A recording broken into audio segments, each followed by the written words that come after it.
We've got such an amazing guest today, Dr. Sara Reardon. She is a board-certified pelvic floor physical therapist, and she specializes in pelvic floor pregnancy, postpartum, menopause. She's the author of Floored, the creator of the V.Hive app.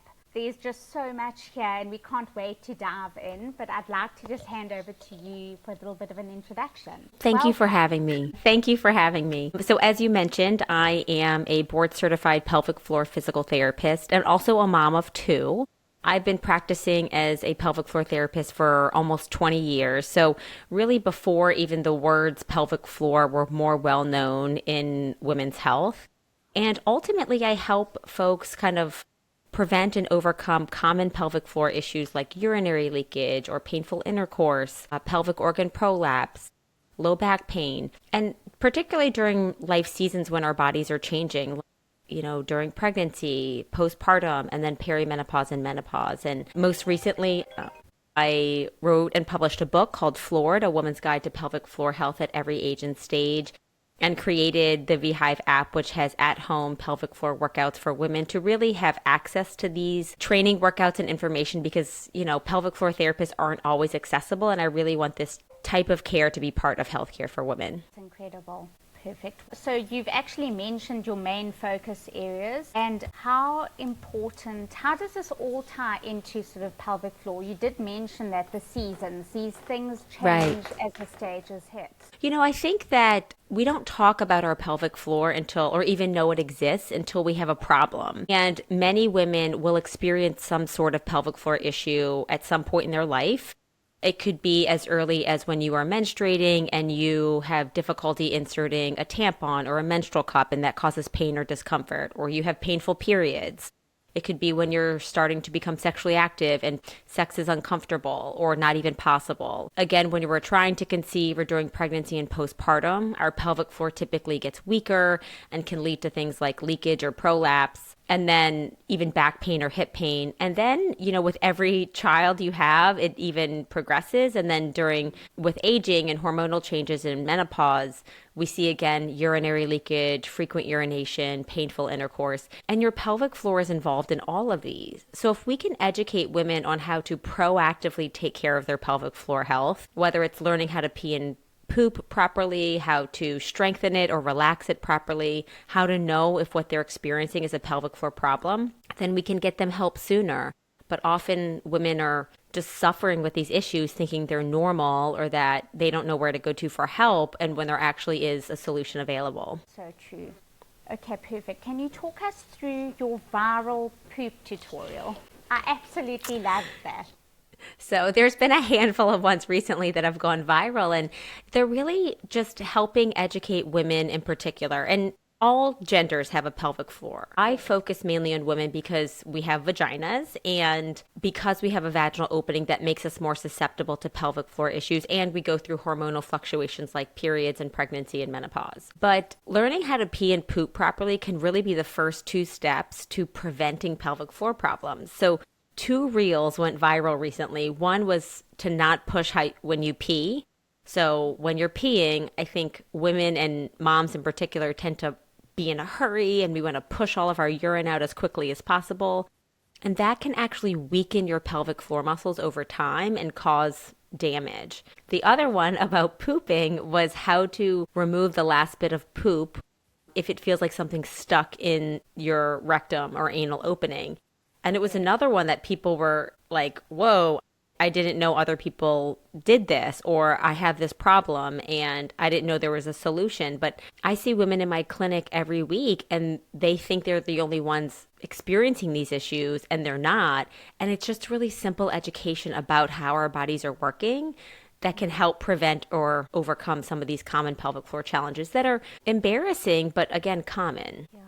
And it's so vital to know how to do these sort of common everyday things, because I suppose they can have secondary sort of reactions and all of that. Absolutely. Like if we're not doing them properly, if we're pushing when we pee, if we're straining during bowel movements, that can cause pelvic floor weakness and lead to urinary leakage, fecal leakage, prolapse, hemorrhoids. So a lot of this is just the basics of, you know, how does this part of our body work? And I compare pelvic floor health a lot to like dental health, which they are very different. But when we're young, we're taught how to brush our teeth properly. We're taught how to floss our teeth, maintenance. And we're never taught that for our pelvic floor. Bowel movements and urination and lifting and periods and all of these things are, so many of us will experience every day or every month. And yet we're never taught about how to do them with a healthy regime. And so I think we really need to open these conversations up when women are younger so that when we're older, we have more knowledge and know what to look out for as well. Absolutely.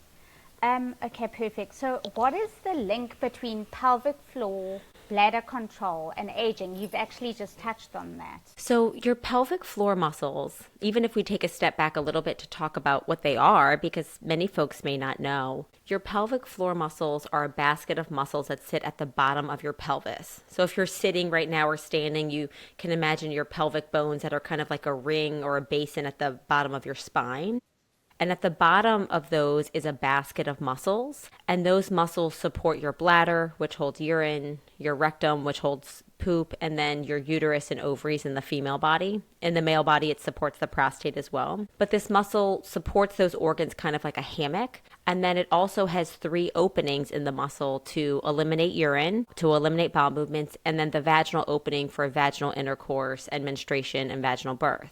So if this muscle is weak or not coordinating well, if you have a lot of pressure on your bladder and your bladder is full with urine, then when there's a cough or a sneeze or a run or a jump, that muscle can't hold that urine in as well and you get leakage. So we see this really commonly and we think it's a bladder problem, but it's oftentimes a pelvic floor muscle problem. And unfortunately, not everyone is sent to a pelvic floor therapist for evaluation. So, they may see a urologist or a urogynecologist who says like, take this medicine or, let's do all these tests when really it's just learning how to contract and relax your pelvic floor muscles properly that can help leakage. As we age, we know that muscles get weaker with time.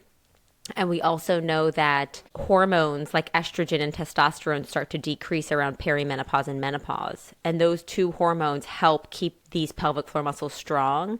So we've got these risk factors that put us at a, more likely chance of having weak muscles and therefore more bladder leakage. So we need to proactively train these muscles heading into the later years of life. Absolutely.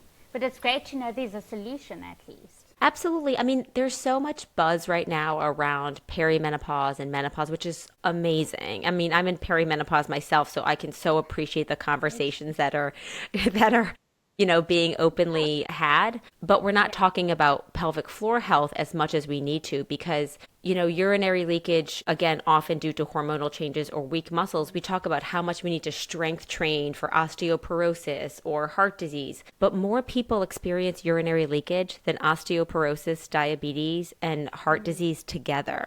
So we have to address pelvic floor muscle training to help keep women healthy and active into these later years of their life. That makes so much sense.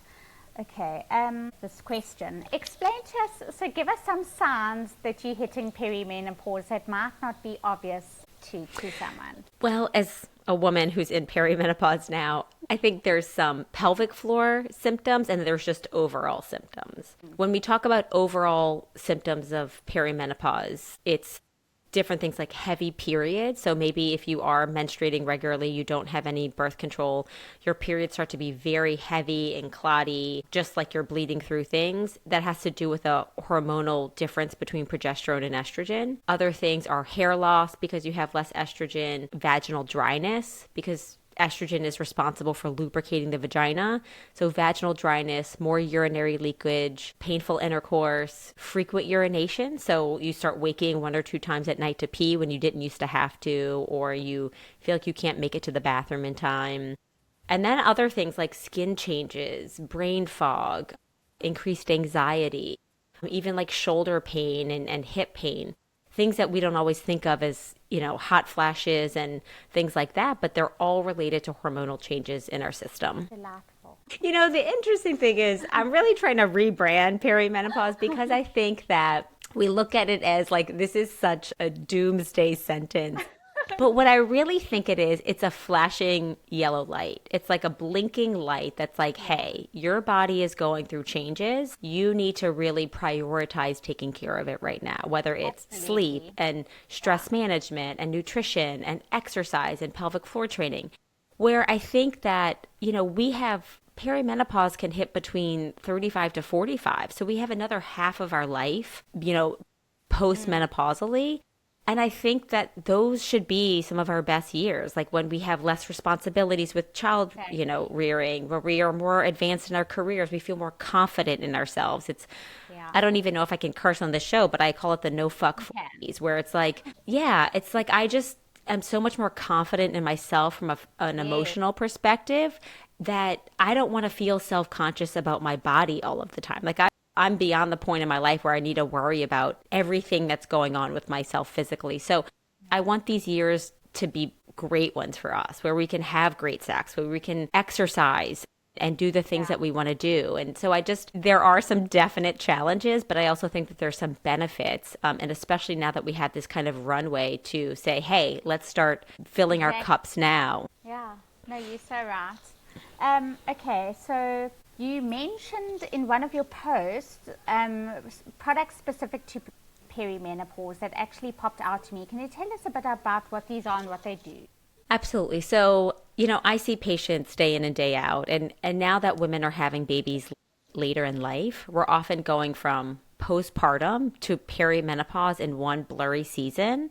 Again, we don't often realize some of the symptoms we're experiencing are perimenopausal symptoms, but there's definitely things that I recommend to women that can be helpful. I think the biggest one is using a vulvar or vaginal moisturizer. You will be experiencing more dryness in the vulvar and vaginal region. So that will cause, again, pain with sex, itching, dryness, irritation. It can feel like your labia is sticking together to your underwear. It can feel like something's like raw when it's inserted into the vagina. So my favorite brand is called Medicine Mama. And I like this because it's a non-hormonal option. I'm totally comfortable with folks using topical estrogen on their vulva and vagina. I'm a huge fan of it, but not everyone is ready for that. So this balm you can put externally. It's non-hormonal. It's organic products and ingredients. And then they also have a vaginal suppository that can help with internal lubrication and dryness. So that's probably my top one. My other one is I use period underwear. So being a Oh, yeah. historic, tampon and menstrual cup user, there's often overflow. So using period underwear has now, due to heavy cycles, that's been really helpful. If I get tension in my pelvic floor muscles, because I do a lot of cycling and tennis and strength training, I use this little therapy wand that can release some tight muscles internally to the vagina. It sounds kind of scary, but it actually can relieve a lot of hip pain, bladder issues like urgency and painful urination, and even painful sex. So and then lubricant. Like, I think we used to think that there was something wrong with us if we weren't like wet enough during sex. But the reality of it is just hormone changes. So having a really great lubricant, I like a water soluble one that you use during Yes. intercourse, can help make sex more comfortable and pleasurable. Yeah. And why would you not do that? I mean, I I think think there's it's just always been overthinking, it's you know? overthinking, and there's a lot of Yeah. stigma. I mean, it's like, oh, there's something wrong with us. Like, we're not Yeah. aroused. I'm like, oh, you can be totally aroused and still have vaginal dryness during sex because your Exactly. hormones are changing. So I think we just, again, need to understand how our body's working, but no one's ever taught us. We live with these symptoms in silence. And so I think if we can learn about our body and what's normal, then we know what's normal to help treat it. And that's kind of what my book Floor does, is it walks you through every stage of life as a woman, say like, hey, this is what's normal, this is what's not, and this is what you can do to treat it if you're experiencing symptoms. Amazing. Okay. We're going to move on from perimenopause to mummies and that kind of thing. How does a mummy to be prepared for natural or C-section birth? And then what does an aftercare look like? So this is a big one. And this is really where I started my Instagram account, The Vagina Whisperer, almost 10 years ago, because I was seeing so many women in my clinic who had no idea that, their pelvic floor was going to be changed during pregnancy and birth, and that a C-section can affect your pelvic floor as well. And then I was going through my own pregnancies and thinking, oh my goodness, I have all of this information and knowledge. Like, every woman should have this knowledge. So when you're trying to conceive, I think the first thing is to start doing some pelvic floor training, because again, you want that bucket, that basket of strength in the positive going into birth. So learning how to contract and relax your pelvic floor. So the basics of how to pee properly, how to poop properly, how to contract your pelvic floor with strength training, but also how to relax your pelvic floor with yoga and relaxation. During pregnancy, I'm really a huge fan of continuing to exercise. You can continue to strength train. And then when you get closer to your third trimester, really starting to work on pelvic floor relaxation. And that will help you lengthen your pelvic floor muscles, prepare for pushing, and then even prepare for a cesarean birth because your muscles will be more relaxed, less tense and tight, and you'll have more strength even in recovery from a C-section. Now, a vaginal birth, there typically is more weakness in the vagina after birth, but with a C-section, we tend to see more symptoms of pain, like painful sex, painful bowel movements, painful scars, and some core weakness. So both types of births, you need to have pelvic floor therapy or training afterwards. They're just addressing different things. Absolutely. I found that going to Pilates helped a lot to re-engage. I could feel I wasn't connected. Absolutely. It really helped to re-engage everything. Absolutely. And we don't have, when you think of any other surgery that we have, whether it's for a shoulder or a knee or a back, you get therapy before and after. Yet when you have a vaginal birth, which many women experience tearing into their pelvic floor muscles, or a cesarean birth, which is a major abdominal surgery, you get nothing. I mean, you're home from the hospital in 1 to 2 days. You get no follow-up for maybe 6 weeks. And we really need to integrate this postpartum physical therapy or pelvic floor therapy as part of the standard of care for rehab after birth, because these symptoms can progress exist for years and they don't get better on their own. If you're experiencing low back pain or urinary leakage at 3 months postpartum, there's a high likelihood you're still going to have that at a year. So it doesn't just go away. Absolutely. Okay.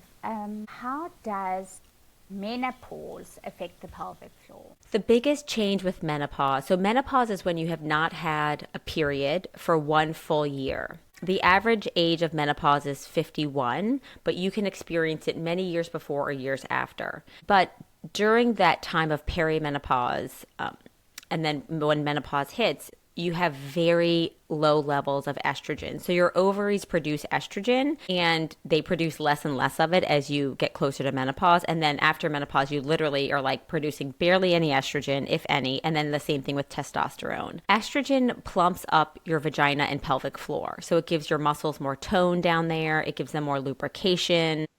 It helps with bladder control and prevention of urinary tract infections. It helps maintain a healthy microbiome to prevent yeast infections and bacterial infections. So it's very necessary for vulvar and vaginal health and pelvic floor muscle health. And we just don't have it anymore. So the 2 things I really recommend is, depending on your comfort level, working with a menopause specialist to discuss whether, systemic estrogen like a patch or a pill or a ring, testosterone can be helpful for some people who have low libido and low energy, and then also a topical vaginal cream or suppository very local to the vulva and vagina.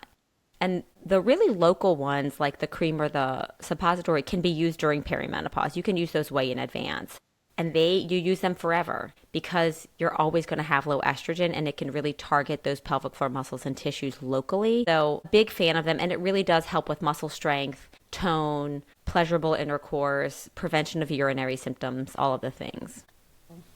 Okay, let's get down to practicality. What is a rule of thumb for maintaining a healthy pelvic floor and vagina? So there's 3 things I tell everyone they need to know, and it's how to pee, how to poop, and like how to push out poop properly, and then how to lift, because we lift all throughout the day and improper lifting techniques can weaken our pelvic floor. So for urination or peeing, I really encourage folks to go when you have the urge to go. So don't hold it for too long because that can over tighten your muscles. And then also don't go too frequently. Like we call it just in case peeing because that can cause your bladder to shrink and then you have to pee all the time.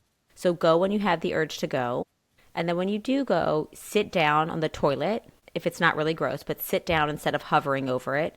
And then just breathe and relax. Kind of lean forward on your elbows, take some big deep breaths, and just relax. And that will help relax your pelvic floor muscles so the urine can be pushed out by your bladder. So don't push when you pee. The bladder does the pushing for you. So that's the first one. For pooping, I really encourage folks to, again, go when you have the urge to go. Don't delay. And then put a stool, like a little stool under your feet.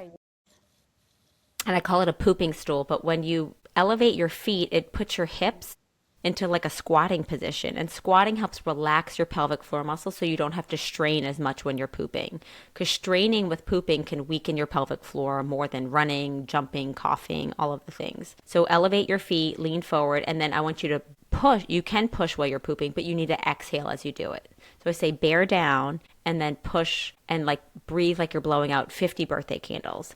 And that's the proper way to poop. And then the last one is lifting. So when you lift, I always say exhale with exertion. When we're lifting something heavy, whether it's weights or kids or strollers or whatever the case may be, it puts a lot of pressure down on our pelvic floor. And if we hold our breath, like when we're lifting weights at the gym, we're holding our breath, that puts pressure towards the weakest part of our body, which in women is often the vagina and the pelvic floor.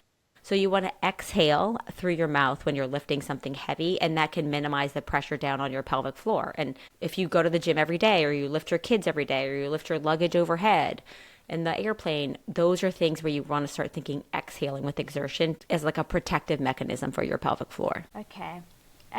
Does diet have an impact on this area of health? 100%. I mean, the foundations of our body are sleep, nutrition, exercise, stress, the very basics. Like you could take every supplement and probiotic out there, but if you're not really nailing those 4 things, it's going to affect you. So I think the first thing is it's having good elimination of bowel movement. So you need to have enough fiber in your diet.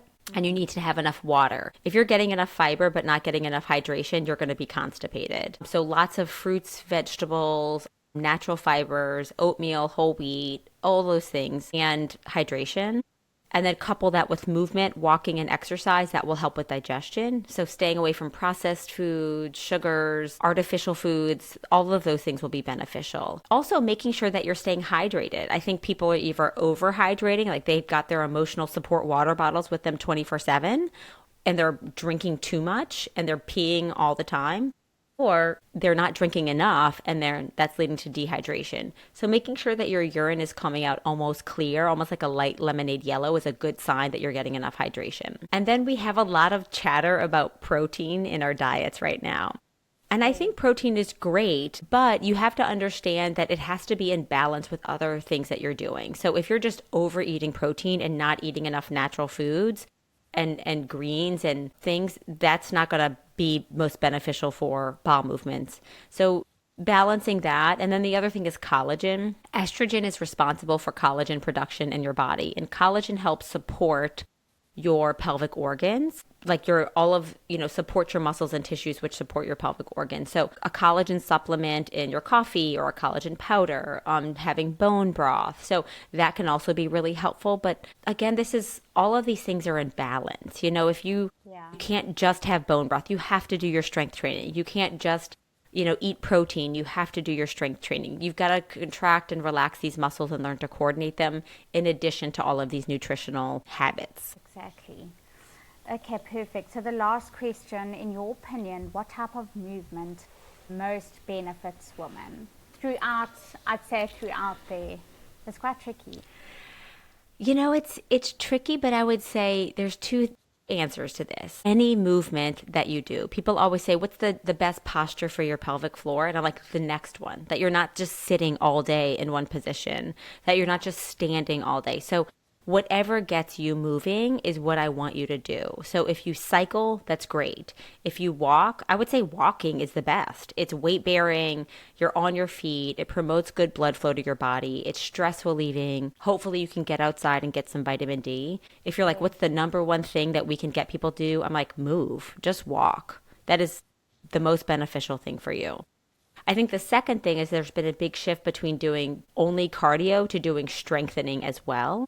So So strength training. And that, lifting weights has been something that I think as women, we were like, oh, I don't want to get too bulky or I don't want to get too heavy. But as we age, our metabolism changes and we need to be strength training because you're going to burn more fat with muscle. And we have a higher incidence of having more fat throughout our bodies with aging because our bodies just hang on to that. So strength training, weightlifting 2 to 3 times a week. And it doesn't have to be super heavy. It can be, but any sort of resistance training with your pelvic floor contractions. So I'm really big on teaching people, and I do this in my app, the V.Hive. How do you contract your pelvic floor muscles and bring them into strength training workouts? So you don't have to have a pelvic floor workout and a strength training workout. You can do them at the same time. Exactly. But you've got to be taught on how to do that properly. Yes, absolutely. Okay, perfect. So are there any upcoming events or workshops or collabs or anything that we can look forward to? So, right now I just released my app, the V.Hive. I did that at the end of 2025. And it's just been incredible to see people